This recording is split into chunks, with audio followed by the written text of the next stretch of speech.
बरसात हो रही है, बरसात हो रही है, बरसात होने दो।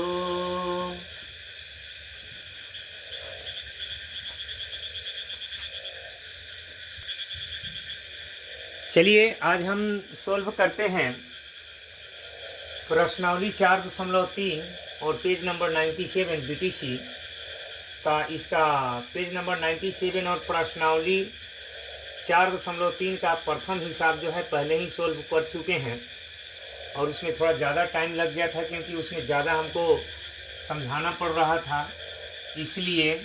और प्रश्नावली 4.3 का दूसरा क्वेश्चन जो है वह द्विघात सूत्र से हल करना था, जो बच्चों के लिए बहुत इजी है, आप उसे सॉल्व कर सकते हैं। तो पहला यहाँ 3 का प्रथम हिसाब है और यहाँ दूसरा हिसाब है जिसमें कह रहा है निम्न समीकरणों के मूल ज्ञात कीजिए। निम्न समीकरणों के मूल ज्ञात कीजिए। तो हम सॉल्यूशन करने जा रहे हैं फर्स्ट 3 का प्रथम। यहाँ पर दिया हुआ है x minus 1/x equal to 3 where x equal to not 0, यानी जहाँ x का मान 0 नहीं होना चाहिए। तो हम क्या करेंगे, इसका मल्टीप्लाई, ये बटा पर के घटाव है लेकिन इसका साधारण ट्रिक है, x का गुना 1 से कीजिए x² माइनस 1 और इसका मल्टीप्लाई इससे कर दीजिए 3x। या आप कर सकते हैं x² minus 1 minus 3x equal to 0, या x² minus 3x minus 1 equal to 0, where आपका a equal to 1, b equal to minus 3 और c इक्वल टू माइनस 1 आएगा। चूँकि as we know that b equal to discriminant equal to b² minus 4ac, तो b का value of b minus 3 का whole square of minus 3 और minus 4 into a का मान 1 और c का मान माइनस 1। 3 3 जा 9 यानी 3 तिया 9, माइनस माइनस प्लस हो जाएगा, माइनस माइनस प्लस, और ये 4 इकाई 4 और ये आपका आ जाएगा 9 4 13, 9 4 13 आ गया। Value of b equal to 13 हो गया, value of d equal to 13 आ गया, value of d equal to 13। तो एक काम यहाँ पर करेंगे, value of d equal to 13 जब आ गया, तो यहाँ पर 13 जब आ गया तो हम यहाँ से दिखाई नहीं दे रहा है लेकिन यहाँ से हम इसको सोल्व करेंगे। आप प्रश्न को लिख चुके हैं, समझ चुके हैं, इसको डिलीट करते हैं और जो है यहाँ से हम सोल्व करना शुरू करते हैं ताकि आपको दिखाई देगा यहाँ से। तो यहाँ पर क्या करेंगे, 3 तिहाई 9, तो यहाँ पर आप देखिए 3 तिया 9 आएगा और ये माइनस माइनस प्लस 4 यानी 9 4 आ गया, value of d equal to 13 आ गया। देयरफॉर मूल इक्वल टू होता है minus b plus minus root under d बटा 2 इंटू a। तो वैल्यू ऑफ b का मान यहाँ पर देखिए माइनस 3 है, या माइनस और minus 3 plus minus root under 13 बटा 2 इंटू a का मान जो है आपका 1 शो कर रहा है 1। तो यहाँ पर ध्यान दीजिएगा minus minus plus 3 plus minus root 13 बटा 2। तो आप एक काम कीजिए, इसको 3 प्लस रूट 13 बटा 2 और 3 माइनस रूट 13 बटा 2 आंसर आपका आ गया। अब इसको आप देख लीजिए और इसका स्क्रीनशॉट भी ले सकते हैं। अब हम क्वेश्चन नंबर 2 को सॉल्व करेंगे। क्वेश्चन नंबर 2 में है, यहाँ पर सॉल्यूशन करेंगे, SOLUTION। सॉल्यूशन में आपका आएगा 1/x plus 4 minus 1/x minus 7 equal to 11/30, यानी यहाँ पर। तो या अब एक काम कीजिए, इसका हम LCM लेंगे। जैसे आप सभी बच्चे जानते हैं 1/4 और प्लस 1/3 अगर दिया रहे तो इसका लघुत्तम जो है मल्टीप्लाई हो जाता है, 4 गुना 3 हो जाता है, यानी मतलब 4 इकाई 4 4 के 12 होगा, तो 4 से 4 कटेगा तो 3 बचेगा, 3 से 3 कट जाएगा तो 4 बचेगा। इसलिए हम इसका साधारण सा नियम है, इसका गुना इसके साथ, इसका गुना इसके साथ, अगर इस टाइप का आ जाए तो तो हमारा यह क्वेश्चन जो दिया हुआ है उसी टाइप का है, ये अलग है और ये अलग है। ये दोनों का हमारा एलसीएम मल्टीप्लाई हो जाएगा, x + 4 इंटू एक्स माइनस 7। अभी हम ट्रिक बताए हैं कि ये दोनों डिफरेंस है, अलग अलग है, तो इसका मल्टीप्लाई इसके साथ, इसका मल्टीप्लाई इसके साथ। तो हम सबसे पहले इसका मल्टीप्लाई करते हैं, क्योंकि यह कटने वाला है, भाग देंगे। तो जैसे मान लेते हैं, आपका थोड़ा समझ लीजिए, x + 4 इंटू एक्स माइनस 7 है, तो हम यहाँ x + 4 से पहले डिवाइड करेंगे तो ये कट जाएगा कि नहीं, इसलिए x माइनस 7 बचेगा। तो x माइनस 7 का मल्टीप्लाई 1 से होगा, तो x माइनस 7 ही होगा, यहाँ पर माइनस देंगे। अब मान लेते हैं x + 4 इंटू एक्स माइनस 7 में डिवाइड करेंगे किससे, x माइनस 7 से, ऐसे ये कट गया, इसलिए x + 4 बच रहा है। तो x + 4 का मल्टीप्लाई विथ 1 होगा। तो हम यहाँ पर कर देंगे क्या, x + 4 = 11/30। अब हम करेंगे क्या, या x माइनस 7 इसमें गया तो -x प्लस -4। अब हम x का गुना इस दोनों से करेंगे। पहले तो x का गुना 1 से करेंगे तो x²। अभी x का गुना 7 से करेंगे तो -7x। अब इस 4 का गुना फिर दोनों से करेंगे तो ये 4x आ जाएगा, प्लस 4x, और ये 4 × 7 = 28 आएगा, और 11/30 आएगा। तो आप यहाँ पर ध्यान दीजिएगा कि हमारा x से x जो है कट जाएगा, या आप ध्यान दीजिएगा 7 × 4 -11, 7 × 4 11, -7 और -4 -11 होता है, x², और ये 7 में से 4 जाएगा -3x, और -28 = 11/30। अगर ऊपर से ऊपर कटने वाला है, नीचे से नीचे कटने वाला है, तो हम उसको कटा सकते हैं। 11 इकाई 11 और 11 इकाई 11। तो अब आप देख रहे होंगे -1/x² -3x -28 = 1/30।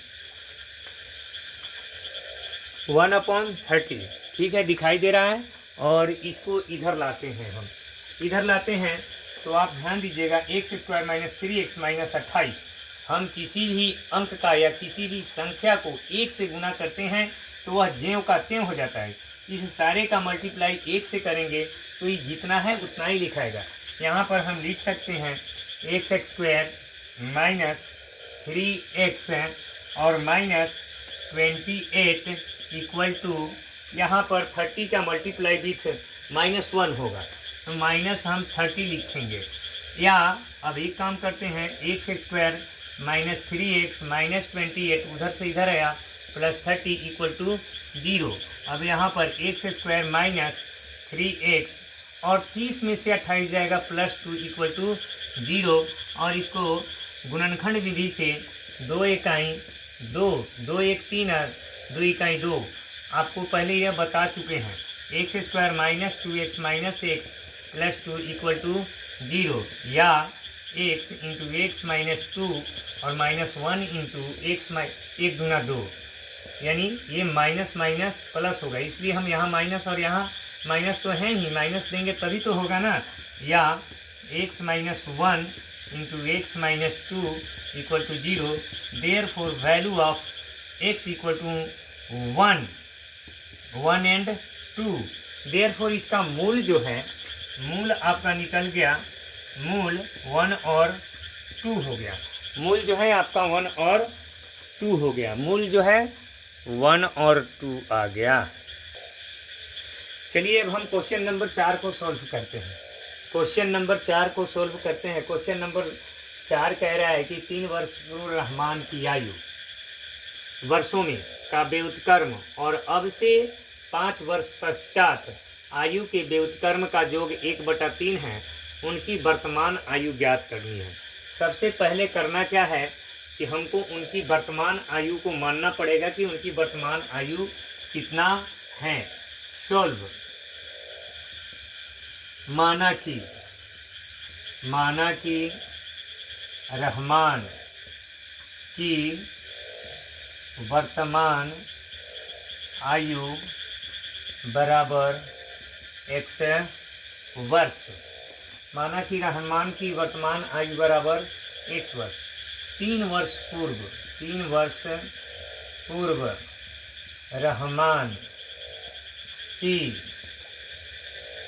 रहमान की वर्तमान आयु बराबर x माइनस 3 वर्ष। मान लो सपोज दैट अभी मेरा उम्र 40 साल है। अब कहा जाए कि 3 वर्ष पूर्व आपका उम्र क्या था, तो हमारा जवाब होगा 40 माइनस 3। उसी तरह से रहमान की वर्तमान आयु अगर अभी x वर्ष है, तो 3 वर्ष पहले उसकी वर्तमान आयु 3 वर्ष पहले उसकी आयु क्या थी, वर्तमान नहीं, 3 वर्ष पहले उसकी आयु क्या थी। तो हमने जिस तरह से 40 घटाओ 3 लिखा, उसी तरह से x घटाओ 3 लिखेंगे। और व्युत्क्रम का मतलब होता है रेसिप्रोकल। जैसे 4 का रेसिप्रोकल क्या होगा, तो 1/4 होता है। देयरफॉर इसका रेसिप्रोकल जो होगा, व्युत्क्रम जो होगा, वह होगा व्युत्क्रम इक्वल टू 1/x माइनस 3। ये हो गया 3 वर्ष पूर्व का व्युत्क्रम हुआ। और जो है, और अब से 5 वर्ष पश्चात आयु, तो पहले तो हम लिखेंगे 5 वर्ष पश्चात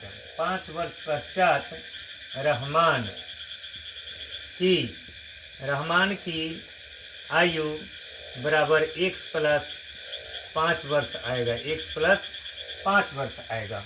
और ये इसका जो है व्युत्क्रम जो है 1/x प्लस 5 आएगा, 1/x प्लस 5 आएगा। अब कह रहे हैं फिर से एक बार, we shall read again the questions to understand better. यहाँ पर लिखा हुआ है 3 वर्ष पूर्व रहमान की आयु का व्युत्क्रम, 3 वर्ष पूर्व रहमान की आयु का व्युत्क्रम ये हुआ। और अब से 5 वर्ष पश्चात आयु के व्युत्क्रम का जो 5 वर्ष बाद के व्युत्क्रम ये हुआ। दोनों को अगर जोड़ा जाता है तो उसका रिजल्ट निकलता है क्या, जो क्या होता है, सम इसका क्या होता है, 1/3 होता है। तो हम लिखेंगे अकॉर्डिंग टू दी क्वेश्चन, मतलब प्रश्नानुसार।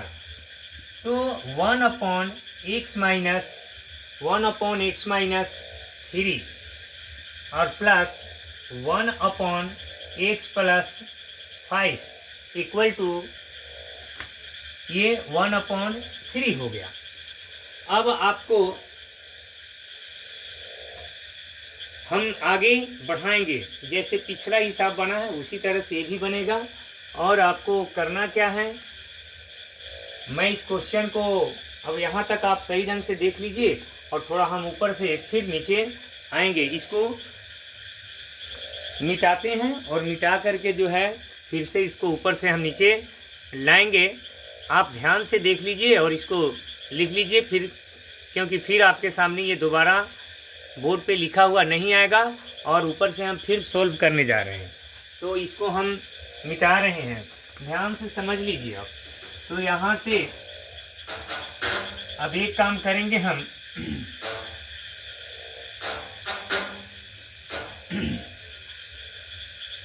अब यहाँ पे जो है 1/x minus 3 plus 1/x plus 5 equal to 1/3 है। इस दोनों का हम x माइनस 3 और x प्लस 5 का हम LCM लेंगे। बट ये डिफरेंस है, ये दोनों डिफरेंस है तो मल्टीप्लाई हो जाता है। x माइनस 3 इंटू पहले ही बता चुका हूँ, और x प्लस 5। अब यहाँ बताने की ज़रूरत नहीं है उतना, x प्लस 5 का गुना इसके साथ होगा, x प्लस 5 आएगा। और इसका x माइनस 3 का गुना 1 से होगा, तो प्लस x माइनस 3 आएगा इक्वल टू 1/, कितना आएगा, 3 आएगा। अब यहाँ पर ध्यान दीजिएगा, ध्यान देने की बात है कि 1x और 1x कितना होगा, 2x, और ये प्लस 5 से 3 जाएगा, 2 आएगा। और इस x का मल्टीप्लाई इसके साथ होगा, x का गुना x से, x स्क्वायर, x का गुना 5 से, ये 5x आएगा, 3 का गुना x से माइनस 3x, और 3 बचे, ये 15 आएगा, और ये 1/3 आएगा। या अब ध्यान से देखिएगा, 2x प्लस 2 बटा x स्क्वायर, 5 से 3 जाएगा, प्लस 2x, और -15 इक्वल टू 1/3। अब हम क्या करेंगे, या हम x² + 2x - 15 का गुना 1 से करेंगे तो ज्यों का त्यों, जैसे पिछली बार हम किए हैं, x² + 2x - 15 इक्वल टू 2 तिया कितना होगा 6x और फिर 2 तिया 6 आएगा। तो आप यहाँ ध्यान से देखिएगा, ये फिर आएगा x² ये plus 2x -15 -6x -6 equal to 0। ये जो काम हुआ है आप खुद समझ रहे हैं, 10वीं के बच्चों को उतना समझाना जरूरी नहीं है। दोनों प्लस में है तो इधर आएगा तो माइनस होगा। x² ये 6 से 2 जाएगा -4x 15 6 21 क्यों हो गया, ये भी आपको बताने की ज़रूरत नहीं है। तो यहाँ पर x² अब गुणनखंड विधि से हम 4 ला सकते हैं और 21 7 तिरका 21 होता है, 7 तिरका 21। तो हम -7x + 3x -21 इक्वल टू 0। अब यहाँ पर क्या करेंगे, x बाहर कर देंगे, x इंटू x -7 आ जाएगा और यहाँ पर +3 × 7 21 होगा तो हम 3 लेंगे और x -3 × 7 21 equal to 0। x + 3 into x -7 equal to 0। Therefore x equal to -3 and 7। तो हमें रहमान की वर्तमान आयु ज्ञात करनी है। चूँकि value of x equal to -3 and 7 है, x का मान -3 और 7 आ चुका है, तो किसी का उम्र जो है बैक नहीं होता है, यानी माइनस में नहीं रहता है, उसका उम्र प्लस में होता है, आगे बढ़ते रहता है। इसलिए रहमान था या रोहन था, पता नहीं, देख लेते हैं क्या नाम था उसका। रहमान है, रहमान की वर्तमान आयु equal to 7 years. The present age of Rahman equal to 7 years. इसको आप ध्यान से देख लीजिए और समझिए कि कैसे यह आगे बढ़ा है और कैसे हुआ है। स्क्रीनशॉट लेते जाइए और आप इसको सोल्व करते जाइए, आगे बढ़ते जाइए। आपको बोर्ड पर दिखाई दे रहा है क्वेश्चन नंबर कितना है, क्वेश्चन नंबर 5 है। क्वेश्चन नंबर 5 है जिसमें कह रहा है एक क्लास टेस्ट में शेफाली के गणित और अंग्रेजी में प्राप्त किए गए अंकों का योग 30 है। यानी गणित और अंग्रेजी में जो प्राप्त किया है अंक, अगर दोनों अंकों को जोड़ा जाता है तो उसका योग जो है कितना आता है, 30 आता है। यदि उसको गणित में 2 अंक अधिक मिलते और अंग्रेजी में 3 अंक कम मिले होते तो उनके अंकों का गुणनफल कितना होता, 210 होता। उसके द्वारा दोनों विषयों में प्राप्त किए अंक ज्ञात कीजिए। देखिए अंकों का योग जो है, पहले वह अंकों का योग 30 है, लेकिन उसमें कह रहा है कि 2 अंक अधिक मिला होता गणित में और अंग्रेजी में 3 अंक कम मिले होते, तो उनके अंकों को अगर गुना किया जाता तो कितना आ जाता, 210 आता। तो यहाँ पर सॉल्यूशन जो होगा इसका इस टाइप से होगा। माना कि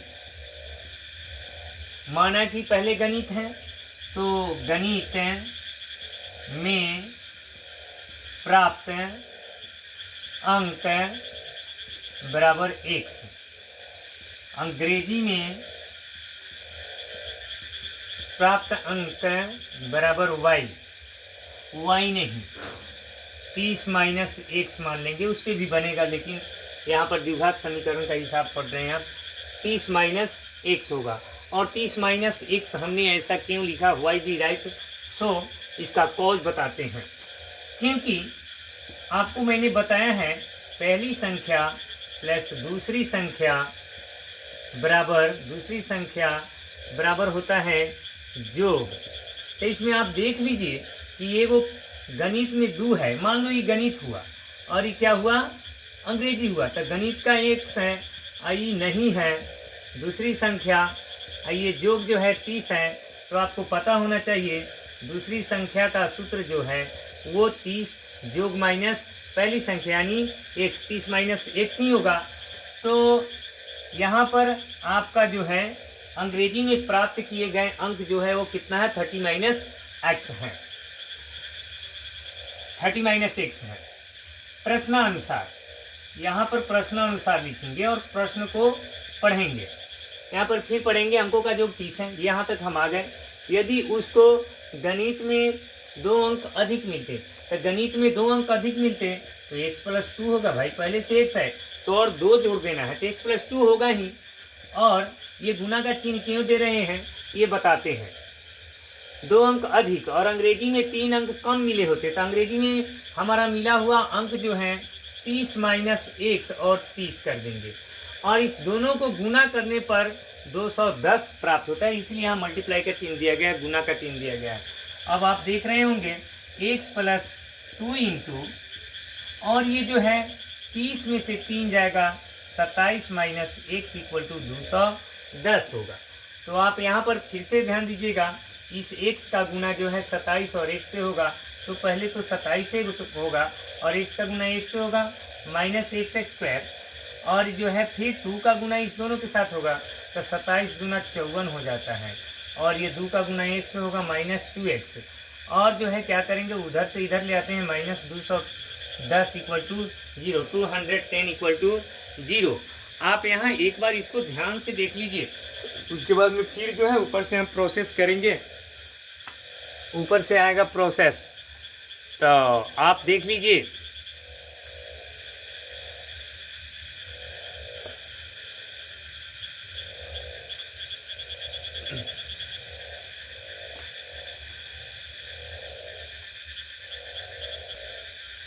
चलिए अब आगे बढ़ते हैं हम। यहाँ पर -x² है तो -x² रहेगा, और ये 27x है, 27x से 2x चला जाएगा तो हमारा 25x होगा, और ये 210 में से 54 जाएगा तो ये 4 है और ये 0 है, 10 में से 4 गया तो 6 होगा, और ये बच गया फिर 0, तो 10 में से 5 गया 5, और ये 2 है तो 1 हो जाएगा, -156 = 0।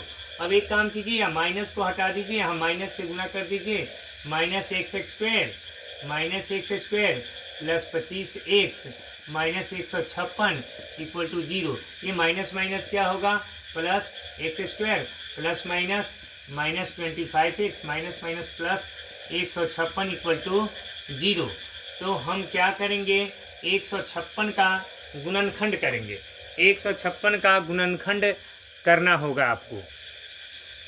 हमने यहाँ गुणनखंड किया तो पाया कि 2 दूना 4, 4 तिहाई, ये 12 हो गया, और ये 13, 12 13 कितना हो जाता है, 25 हो जाता है, 12 13 25 हो जाता है। तो हम क्या करेंगे, 2 दूना 4, 4 तिहाई 12 और 13 है, इसको कटाने का आप तरीका 156 था। यहाँ देख लीजिए, 156 का 2 से 2 7 14, 2 8 16, 2 से 2 चौका 2 तिया 6, 2 9 18, 3 से 3 इकाई 3, 3 तिया 9 होता है, ये 2 दूना 4, 4 तिहाई 12 और 13 25 हो जाता है, 12 13 25 होता है। तो हम क्या करेंगे, x² -12x -13x + 156 = कितना होगा, 0, या x × x -12 -13 × x, यहाँ -12 ही आएगा, बराबर 0, या x -13 इंटू, ये दोनों बराबर है तो एक ही लिखा जाएगा, x -12 = 0, देयरफॉर x = 13 या 12 आ रहा है, 13 या 12 आ गया। ये गणित में प्राप्त अंक है, गणित का है, किसका है, गणित का, गणित का लिखेंगे अंग्रेजी में प्राप्त अंक, अंग्रेजी में प्राप्त अंक जो है वो 30-x है, तो 30 - 13 या 30 - 12, तो ये 17 होगा या 18 होगा, आपका यही आंसर है। बरसात हो रही है, बरसात होने दो। एक आयताकार खेत का विकर्ण उसकी छोटी भुजा से 60 मीटर अधिक लंबा है।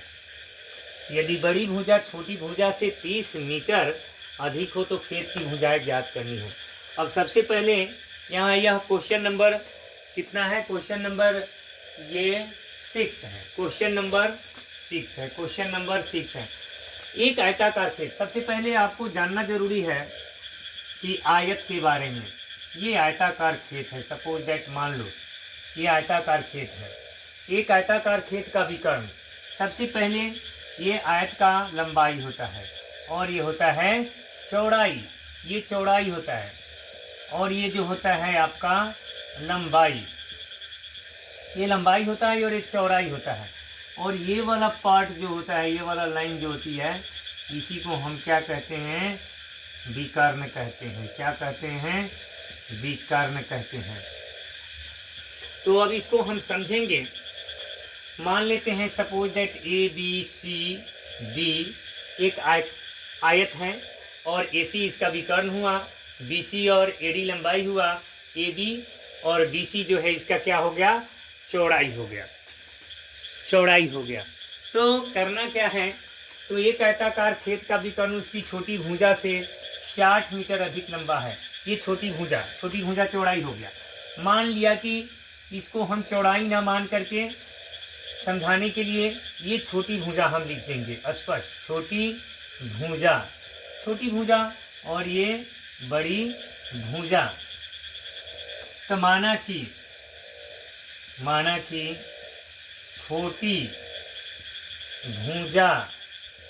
छोटी भुजा बराबर x मीटर। माना कि छोटी भुजा जो है आपका x मीटर है और विकर्ण जो है वो विकर्ण कह रहा है छोटी भुजा जितना है उतना से ये 60 मीटर अधिक है। x + 60 हो जाएगा। x + 60 मीटर मतलब विकर्ण जो है ये छोटी भुजा आपका AB हो गया। AB यानी इसको एक से दोनों आपस में बराबर होते हैं तो AB इसको मान लो। AB छोटी भुजा AB जो है, माना कि छोटी भुजा x मीटर AB और विकर्ण जो है ये छोटी भुजा से 60 अधिक है तो x + 60 मतलब AC इसका विकर्ण हो गया। और बड़ी भुजा जो है, बड़ी भुजा के बारे में क्या कह रहा है वो लिखेंगे। बड़ी भुजा के बारे में कह रहे हैं उसकी छोटी भुजा से 60 मीटर अधिक लंबा है। कौन? विकर्ण। यदि बड़ी भुजा छोटी भुजा जितना है उतना से 30 मीटर अधिक हो। ये बड़ी भुजा जो है इससे 30 मीटर अधिक है। 30 मीटर अधिक है तो इसको हम क्या लिखेंगे? ये मीटर में लिख दीजिए और यहाँ पर AC लिख दीजिए और यहाँ पर ये मीटर रहेगा और ये आपका क्या हो जाएगा? BC होगा। आप जानते हैं कि ये जो है तो भुजाएं हमें ज्ञात करनी है। ये वाली भुजा और ये वाली भुजा ज्ञात करनी है। इस हिसाब को और अधिक सरल करने के लिए यानी शॉर्ट करने के लिए ये तो है ही, आपको पता होगा। ऐसे समझ में नहीं आएगा तो ऐसे आप समझ सकते हैं। इसको मैंने हटा दिया तो आप देख रहे होंगे कि ये हमारा समकोण त्रिभुज हो गया। समकोण त्रिभुज हो गया तो समकोण त्रिभुज हो गया तो आप पाइथागोरस प्रमेय से जानते हैं चूंकि AC² यानी वही विकर्ण का होल स्क्वायर बराबर ये लंब का होल स्क्वायर प्लस आधार का होल स्क्वायर मतलब AB² प्लस BC²।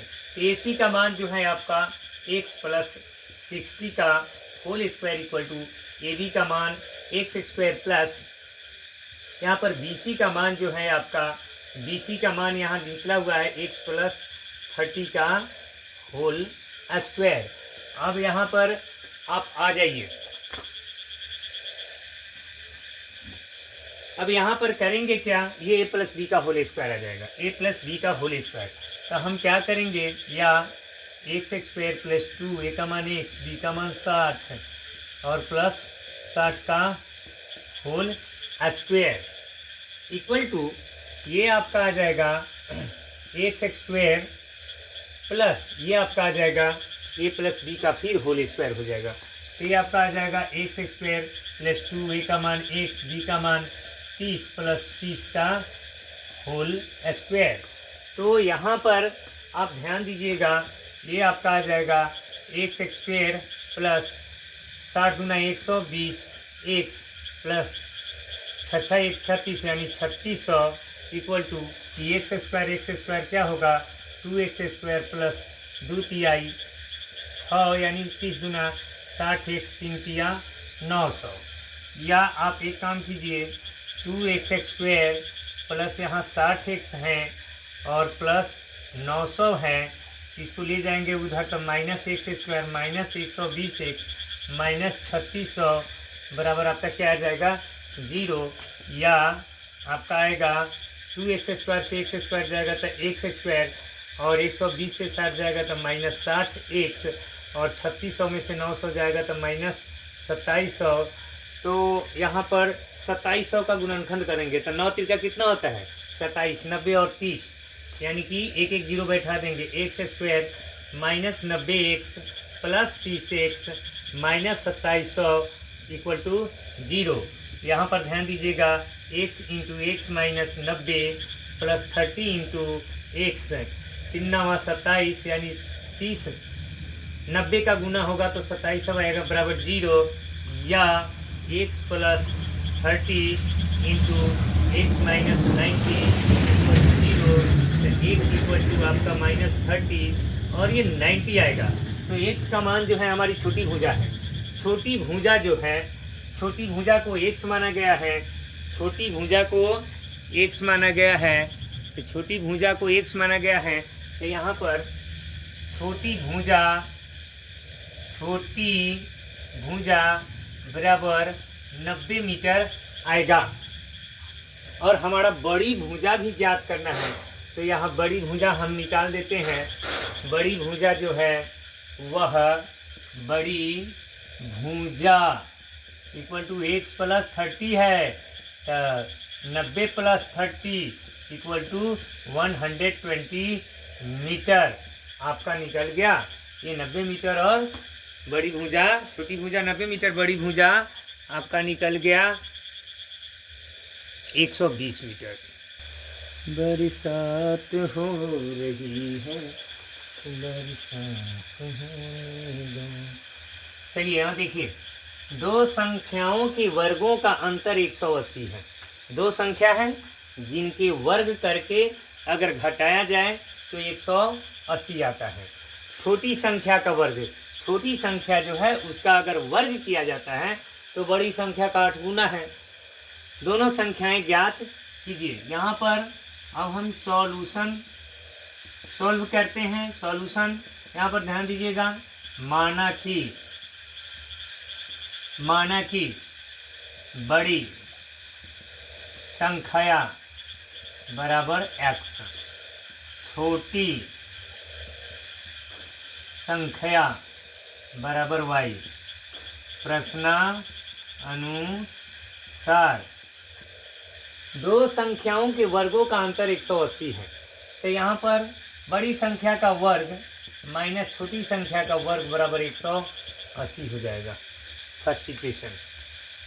पुनः प्रश्न से यहाँ तक आ गए, यहाँ से प्रश्न पढ़ेंगे। छोटी संख्या का वर्ग, जैसे देखिए उसमें जिस तरह से बोल रहा है उसी तरह से हम लिखेंगे। छोटी संख्या का वर्ग, तो छोटी संख्या y है, y का वर्ग कर दो। छोटी संख्या का वर्ग कह रहे हैं बड़ी संख्या का, था बड़ी संख्या का मतलब गुना 8 गुना 8x। ये सेकेंड समीकरण कर दो। सेकेंड समीकरण हो गया। अब हम क्या करेंगे, समीकरण 2 का मान समीकरण 1 में प्रतिस्थापित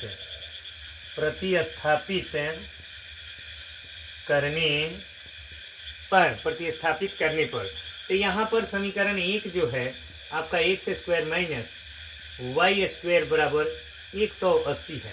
अब आप ध्यान दीजिएगा, ये वाई स्क्वायर का मान कितना है 8x है, तो एक्स स्क्वायर का एक्स स्क्वायर वाई स्क्वायर की जगह पर 8x, उधर से इधर आया तो माइनस 180 बराबर 0। अब 18 दाना के कितना होता है 180, तो 18 में से 10 चला जाएगा तो हमारा 8 बच जाएगा। या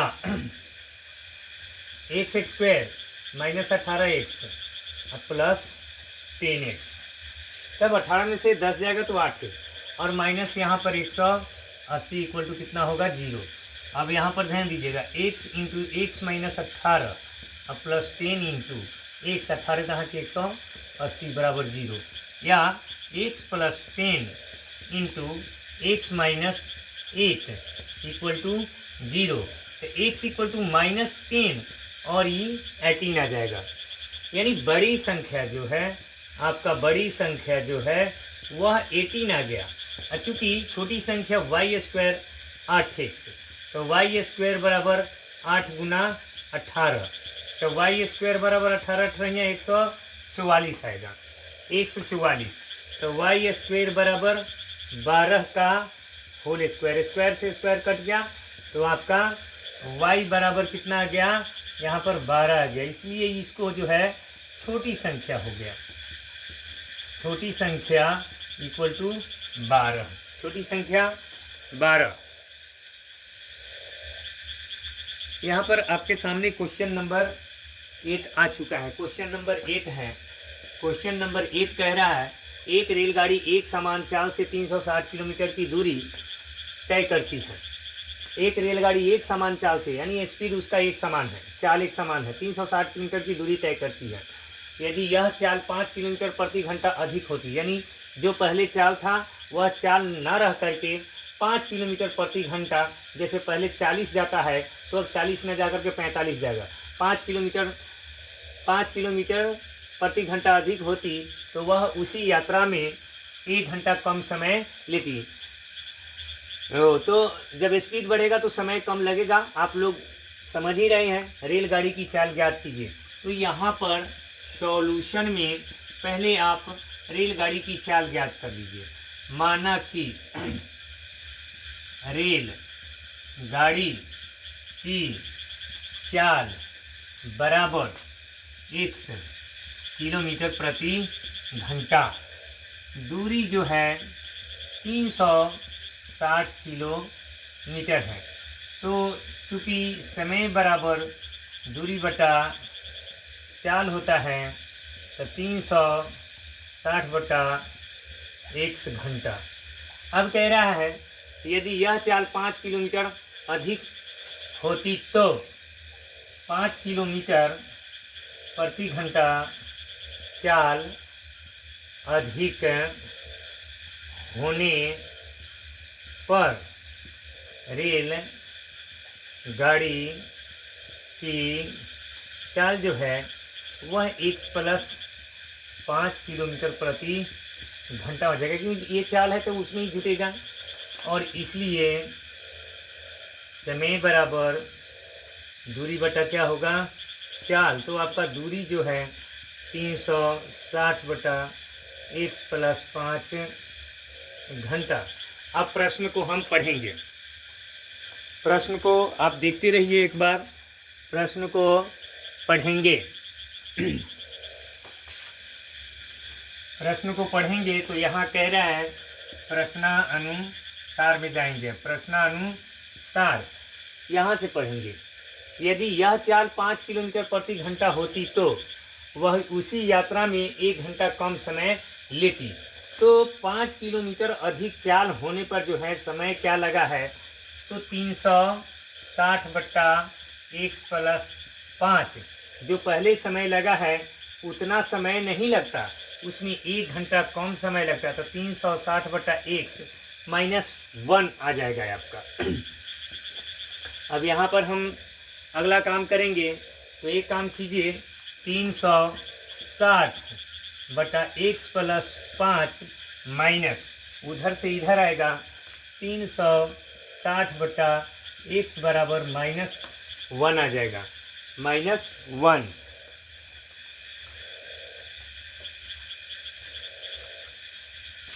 माइनस 1 जब आ गया तो आप जान रहे हैं कि मल्टीप्लाई जैसे पीछे हिसाब बना है उसी तरह से बनेगा। ये x प्लस 5 इंटू एक्स आ जाएगा, x। यहाँ देखिए इसे ही कट रहा है तो x का गुना 360, 360 इंटू एक्स, और माइनस 60 गुना x प्लस 5 इक्वल टू कितना -1। अब यहाँ पर ध्यान दीजिएगा, या 360 x और इसका गुना इसके साथ होगा तो -360 x और प्लस माइनस माइनस 0 के 0, 6 पचे 30 के 0, 3 पचे 15, 3 1800 बटा में x का गुना 1 से x स्क्वायर, 5 का गुना 1 से 5x बराबर -1 आ गया। तो ये काम करेंगे, 360 से 360 को ले गए हम, या -1800 बटा x स्क्वायर प्लस 5x बराबर -1/1 ले लो। माइनस से माइनस क्या हो गया, कट गया। तब हम क्या करेंगे, या x स्क्वायर प्लस ये 5 का गुना 1 से, तब 5x रहेगा, ये 1800 का गुना 1 से तो ये 1800 आएगा।